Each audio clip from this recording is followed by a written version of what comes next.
Were you looking for a simple explanation to every song in the Midnight's album? You came to the right place. But first, if at any point you enjoy this video, please hit the subscribe button below so we can hang out again. And for the purpose of this video, we're gonna keep everything as simple as possible. I have a tendency to ramble, so I'm just gonna go to the point. I mean, otherwise we could be here for hours. Lavender Haze 101. It's about falling in love and not caring what others think about the relationship. But let's go one level deeper. Taylor got the term Lavender Haze from the hit show Mad Men, where she learned that it was a term used in the 50s to describe being in love. So as I said, the song is about being in love, but it also heavily touches on the subject of are you married yet? Which is something that the media has been plastering all over Taylor's relationship for a long time. So when we have this lyric, the 90s, 50s shit they want from me, it's in reference to how women were expected to just get married and devote their lives to their husbands in the 1950s. And the song also follows a theme of being with someone who simply dismisses gossip and criticism. My favorite line of the track is, they're bringing up my history, but you weren't even listening, because I just love that for Taylor, to be with someone who just unsubscribes to the drama. Maroon 101.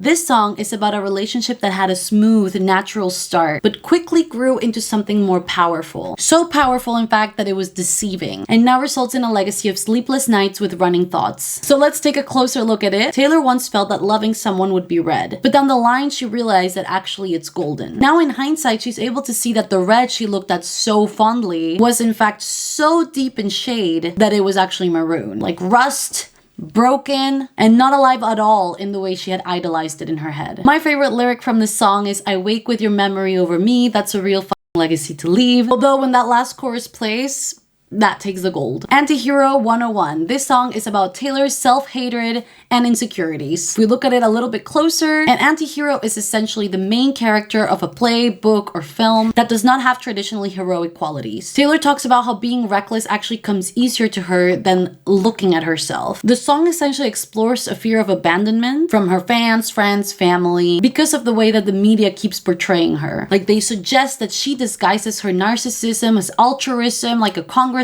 In case you didn't understand what that whole segment meant, is that the media is saying that she's hiding her self-admiration with the appearance of caring for others. So suggesting that it's all an act and she's very selfish and she doesn't care for others. And so the song results with her being in fear that people are gonna walk out of her life because she's been portrayed so negatively. And it must be difficult to always be rooting for the anti-hero, the person that is always being negatively portrayed. My favorite line in this song is, when my depression works the graveyard shift, all of the people I've ghosted stand there in the room. Because I just love the way she describes laying awake at night when my depression works the graveyard shift. Snow on the Beach featuring, or hardly featuring, Lana Del Rey 101. This is a love song about falling in love at the same time as someone is falling in love with you. Taylor described this song as a catalysmic fated moment when you realize someone feels exactly the same way you feel. If we take a little bit of a closer look, it's actually a bit sad that that's how she described the song, because she is saying that it's something really weird but beautiful, like snow on the beach. And it's sad because it implies that in her past relationships, she hasn't felt like people have reciprocated those feelings for her the same way that she has for them. My favorite line in the song is, time can't stop me quite like you did, because it's so beautiful, but also it's kind of a parallel to All Too Well, where she says time won't fly, it's like I'm paralyzed by it. So it's awesome to see how she can evolve from those negative feelings to the positive ones. You're on Your Own Kid 101. This song mixes themes of romance, friendship, and success into an emotional track about keeping your head held high and going the distance on your own. You should realize that you got to where you are right now on your own and you can keep going. If we take a closer look, we see that Taylor explored all the things that she romanticized, fantasized, and did, thinking that others were gonna be her lifeline. But ultimately comes to the realization that being on her own has brought her to where she is. My favorite line here is, I looked around in a blood-soaked gown and I saw something they can't take away. The blood-soaked gown is a reference to Carrie, where, spoiler alert, this girl is humiliated in front of the entire school at prom when a bucket of pig's blood is thrown on top of her. So here she's saying that even though she's been bullied and people have been trying to publicly humiliate her, she's been able to achieve things and live things and see things that they can't take away from her, no matter how mean they are, no matter how people try to drag her down. She has these memories, she has built these things for herself, and that can be taken from her. Midnight Rain 101. This song is basically about being an independent bad bitch.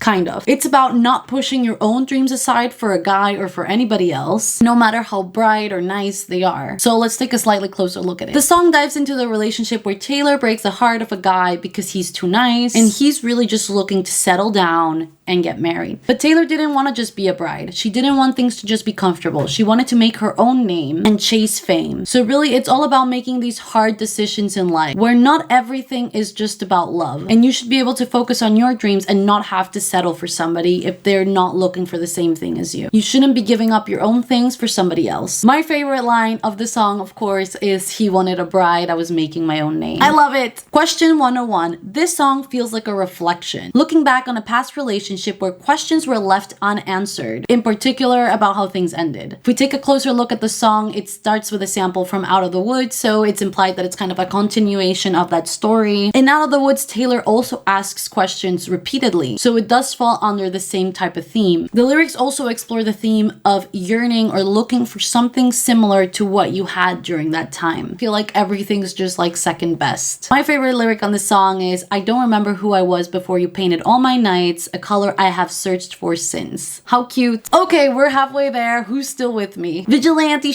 101. This song is about revenge. Taking a closer look at it, but I'm not gonna talk about all the different speculations on who that is about because, as I said, then we're gonna be here for hours if I speculate for each song. This song is really about taking a stand for what you think is right. Taylor describes how she has helped a falling relationship become completely undone by providing the evidence needed for the divorce. A vigilante is essentially someone who takes the law into their own hands without legal authority. So basically, Taylor is saying that she's the Robin Hood of falling relationships. And of course, the song also explores the theme of women helping women instead of bringing each other down, which is something that Taylor has always stood by. My favorite line of the song is the opener, "Draw the cat eye sharp enough to kill a man," even though I can hardly draw a small wing, but that's beside the point. Bejeweled 101. This song is about being in a relationship where you're starting to feel underappreciated. Like the person you're with is taking you for granted. So you say, "You know what? I think you're forgetting who I am." If we take a closer look at the lyrics, so to show her lover who she is, she reminds him that she can make a statement just by entering a room. That if someone asks her if she's taken, she can still say she doesn't remember. She tells him not to put her in the basement when she wants the penthouse to his heart. Labyrinth 101. This song is about falling in love again after getting out of a really intense relationship where you almost had no hope of ever moving on.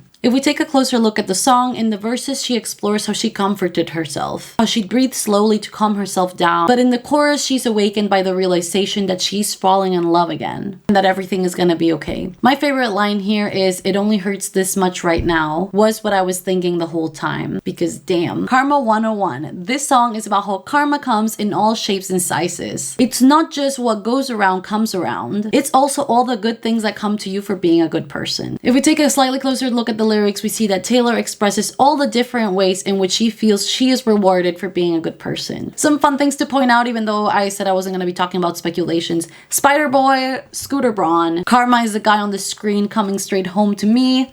Joe Alwyn, obviously he's an actor, so he's the guy on the screen. My favorite lyric from the song is definitely, "You're terrified to look down, cause if you dare, you'll see the glare of everyone you burned just to get there." Such powerful imagery about toxic people making their way to the top. Yes. Sweet Nothing 101. We have yet another love song. This one is just about being with someone where you don't want anything from each other than your sweet nothings. And of course, sweet nothings being when somebody says something nice, loving, or flattering to you. If we take a closer look at the lyrics, the song starts with Taylor looking at a pebble, which takes her down memory lane. She asks if the pebble sometimes misses Wicklow, which is obviously where she got the pebble from. I googled it, and Wicklow is a town in Ireland, which makes me think this could also be the same trip where she got the inspiration for Snow at the Beach. My favorite line from this song is, "On the way home, I wrote a poem, you say, what a mind." And we've reached the final track of the album. Mastermind 101. This song is essentially about manipulating your way into a relationship only to realize that he knew all along that you were manipulating the situation. If we take a closer look at the lyrics, there are some really interesting parallels. The lyrics, "The touch of a hand lit the fuse," is a reference to her song Gorgeous, where she says, "You should think about the consequence of you touching my hand in the darkened room." Her saying, "What if I told you none of it was accidental?" could also be in reference to Paper Rings, where she says, "I hate accidents." Or when she finally confesses to him, she says, which by the way, this is also my favorite line of this song, "Saw a white smirk on your face, you knew the entire time." It feels so similar to Cruel Summer, when she says he looks looks up grinning like a devil. There's actually a lot of referencing other things in all of these songs. There's actually a lot of referencing between songs in the entire album, but as I said, I didn't want to go too much into that because I wanted to keep this video kind of like a simple guide of what each song is generally about. If you made it this far, first of all, wow, thank you. And second of all, I hope you'll hit the subscribe button so we can hang out again. Let me know if you have any different interpretations of each song. Let me know if you interpreted any of these songs differently than I did. And for now, thank you so much for hanging out with me. I hope you enjoyed this video and I hope to see you in the next one. Bye!